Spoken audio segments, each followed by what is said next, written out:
Hoje eu vou falar sobre melodrama, o gênero cinematográfico mais popular de todos. E um dos filmes que faz uso desse gênero de cabo a rabo é o The Pursuit of Happiness, ou A Procura da Felicidade, de 2006, escrito por Steve Conrad. O filme retrata a história real do empresário Chris Gardner na época em que ele era morador de rua. Apesar de ser inspirado em fatos reais e ter o próprio livro do Chris Gardner como base para o roteiro, o filme tem algumas cenas adicionais à história. Como eu falei, esse filme faz um grande uso do melodrama, tanto do ponto de vista estrutural, como na construção do protagonista. E calma, que eu já falo mais sobre isso. Mas antes de entrar na análise propriamente dita, afinal, o que é melodrama? De forma bem resumida, o melodrama é um gênero que surgiu durante a Revolução Francesa e buscava retratar a vida das classes menos favorecidas. Assim como outros gêneros, ele também tem suas características próprias. Eu vou elencar 5 delas que são o suficientes para a gente entender a análise. A primeira característica é que um filme de melodrama tem um protagonista vulnerável, mas de bom coração. Ou seja, é aquela pessoa de classe baixa, injustiçada, humilhada, mas virtuosa. Ela não cede ao pecado. A segunda característica é o efeitismo. E o que é isso? São eventos narrativos que geram um grande impacto emocional no público. Então a gente está falando aqui de grandes reviravoltas na trama, plot twists, né? Um personagem extremamente pobre descobre ao fim da sua jornada que ele é herdeiro de uma grande fortuna. Isso é efeitismo.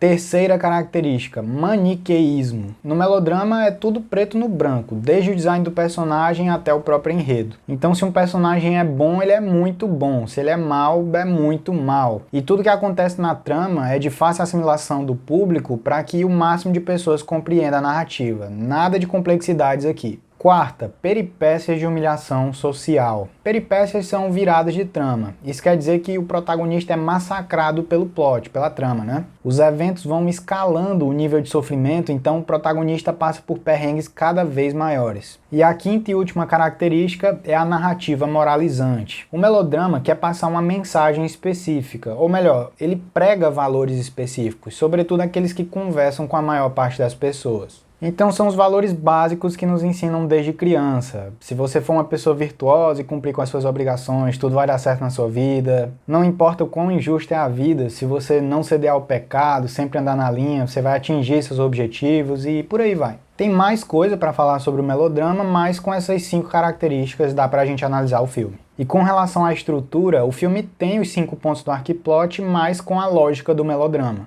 Então o protagonista sofre cada vez mais e no fim dá tudo certo. No decorrer da análise eu falo mais sobre isso, vamos lá. Começando pelo setup. Os primeiros minutos de filme já estão com os 2 pés no melodrama. A gente vê o protagonista Chris embrulhando o filho antes de dormir e de cara isso gera uma certa simpatia pelo personagem. Depois a história expõe uma série de trechos que continuam reforçando o melodrama, principalmente a exaltação do trabalho e o cuidado que o Chris tem com o filho. Mais melodrama que isso, impossível, né? Quando tá saindo da creche, Chris vê um palavrão pichado no muro ao lado e pergunta quando vão remover aquilo, indicando que ele se preocupa com a educação do filho. Lembra do protagonista virtuoso e da narrativa moralizante que eu acabei de falar? Olha eles aí. Depois há também o uso de narração ou voice-over para que a gente simpatize ainda mais com o Chris, quando ele mesmo fala que só conheceu o pai aos 28 anos e por isso jurou ser um bom pai para seu filho. Em seguida, nós descobrimos mais a respeito dele. Chris vende um scanner para sobreviver e nós vemos como essa venda é difícil porque ninguém quer comprar. Descobrimos também que o Chris tem uma esposa que trabalha numa lavanderia e os dois estão com problemas na receita. A narrativa usa o voice-over mais uma vez para mostrar como a vida do Chris é sofrida. Ele tem um carro multado, precisa vender pelo menos 2 scanners para sobreviver e mais um para pagar as multas, sendo que tem um tempo que ele não vende nenhum. Num jantar em família, a esposa do Chris briga com ele porque ele não tem dinheiro para pagar os impostos. A coisa tá feia. Eis que num dia qualquer de trabalho, Chris vê um homem saindo de um carrão e pergunta com o que ele trabalha. O homem diz que é corretor de ações e ele imediatamente se interessa por isso. Esse é um incidente citante da narrativa, o evento que muda a vida do protagonista, não é? Porque é aqui que o Chris tem um insight. Eu posso ganhar mais dinheiro e ter uma vida digna também. Repare que a partir daqui vai ser só ladeira abaixo pro Chris, porque como eu falei lá no começo, o filme segue uma estrutura de melodrama. No outro dia, Chris diz para a esposa que vai tentar conseguir um emprego como corretor, mas ela não acredita no potencial dele, porque eles estão cheios de dívidas e ela acha que ele é o culpado. Enquanto está tentando vender o scanner, Chris vê uma proposta de estágio numa corretora. Ele deixa o scanner com uma hippie e vai lá se inscrever. Eis que ele está no meio da entrevista e precisa abandonar tudo porque vê a hippie fugindo com o scanner. Olha as peripécias de humilhação social aparecendo. Ele corre atrás dela, tenta recuperar a máquina, mas ela consegue fugir pelo metrô. Depois nós descobrimos por voice-over que o estágio só aceita 20 pessoas a cada 6 meses, e dessas 20, só uma é contratada.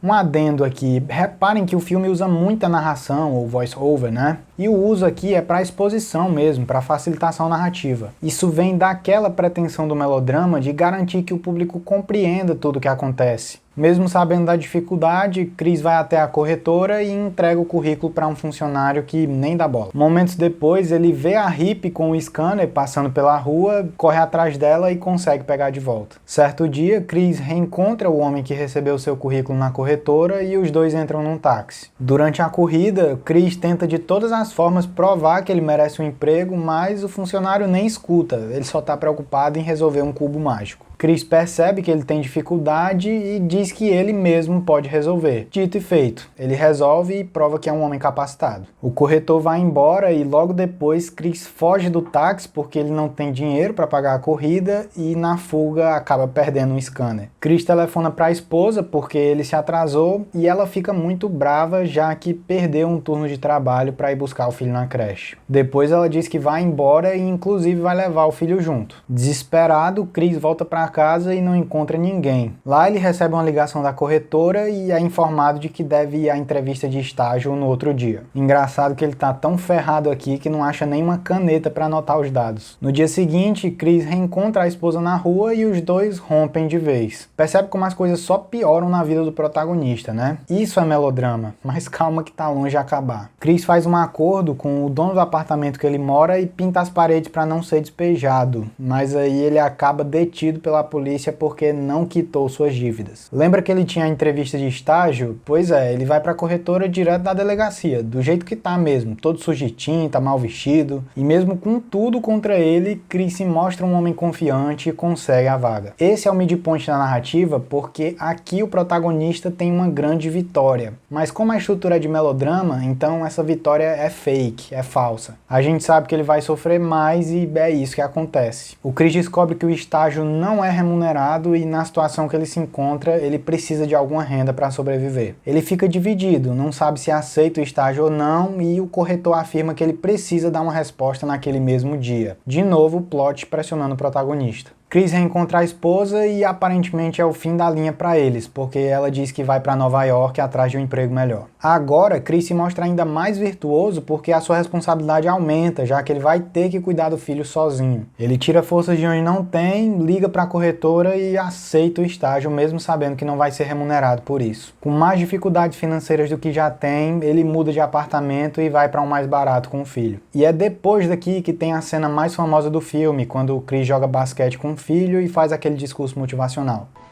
Don't ever let somebody tell you you can't do something. Not even me. You got a dream, you got to protect it. People can't do something themselves, they want to tell you you can't do it. You want something, go get it. Period. Chris vende uma máquina e consegue respirar mais uns dias. Ao perseguir o cara que pegou o scanner que ele perdeu no metrô, Chris é atropelado. Como eu falei no começo, numa lógica de melodrama, o plot não dá trégua ao protagonista. E veja aqui a narrativa moralizante atuando mais uma vez. Quando o Chris é atropelado, o motorista fala que ele deveria ir para um hospital, mas ele diz que não pode porque tem que trabalhar. Trabalho é virtude. Depois a gente vê também a dedicação do Chris no estágio, ele não bebe água para não ter que ir ao banheiro, não perde tempo entre as chamadas, o cara quer conseguir a vaga a qualquer custo. Certo dia, mais um contratempo chega à vida de Chris. O governo confisca todo o dinheiro da sua conta porque ele não pagou as taxas e impostos que devia. Ele já está desesperado, sem ter mais máquinas para vender, até que ele reencontra o homem que roubou o scanner no metrô e finalmente pega de volta. Mas quando ele tenta vender, descobre que o aparelho está quebrado. O melodrama é cruel, viu? Chris retorna para o apartamento novo e vê que foi despejado porque não tinha dinheiro para pagar o aluguel. Aí ele vai para um metrô e dorme com o filho no banheiro mesmo. Esse é um dos momentos mais tocantes do filme e é também um low point, porque aqui o protagonista está praticamente derrotado. Ele não tem nem onde ficar e não tem garantia nenhuma de que vai ser efetivado no estágio. Depois ele vai para um abrigo temporário com um filho e mesmo nessa situação adversa, ele continua no estágio, continua tentando vender o aparelho para ter alguma renda. A história continua nesse ritmo até que chega o grande dia. Chris vai fazer o teste escrito e, por sinal, se dá muito bem. Logo depois ele é chamado para uma sala e descobre que foi o escolhido para integrar a corretora. Chris venceu. Essa é a resolução de um melodrama clássico. O protagonista sofre durante toda a história, como a gente viu, mas no fim dá tudo certo. E como se trata de um filme inspirado numa história real, é muito comum que se tenha um epílogo em forma de texto depois da resolução. É o que acontece aqui. Nós vemos que o Chris montou sua própria firma e ficou milionário anos depois. Uma baita história. E só uma curiosidade, aquele homem que passa ao lado do Will Smith na última cena é o verdadeiro Chris Gardner. Pois muito bem, feita a análise da estrutura, bora classificar os personagens. O protagonista é Chris Gardner. Como o personagem é construído numa lógica de melodrama, ele não tem problemática de caráter. Ele já é virtuoso por natureza, mas para facilitar o entendimento, principalmente dos roteiristas que estão começando agora, a gente pode dizer que a sua desmedida, não vou falar a sua problemática, mas a sua desmedida é a vulnerabilidade. Chris é vulnerável porque ele é muito pobre e precisa ganhar dinheiro para ter uma vida digna. Os aliados são todos aqueles que ajudam Chris a atingir seu objetivo, direta ou indiretamente. E o personagem que mais cumpre essa função é o filho dele, que apesar de não ter uma participação ativa na trama, ele tá lá muito mais como um personagem comentador, é ele que dá forças ao Chris para continuar batalhando. E os antagonistas são todos aqueles que atrapalham o Chris na sua jornada. A principal antagonista aqui é a esposa, já que ela não acredita no potencial dele e o diminui em quase todas as cenas que aparece. Aqueles personagens que roubam os scanners cumprem uma função antagônica, mas eu diria que eles têm um comportamento mais vilanesco. Porque eles estão ali simplesmente para ser uma pedra no sapato do Chris, eles não fazem mais nada além disso. É isso, tá feita a análise. Se você gostou, deixa um like, porque isso me ajuda demais. Se inscreve no canal e compartilha o vídeo com aquele amigo roteirista. Por hoje eu vou ficando por aqui, até mais.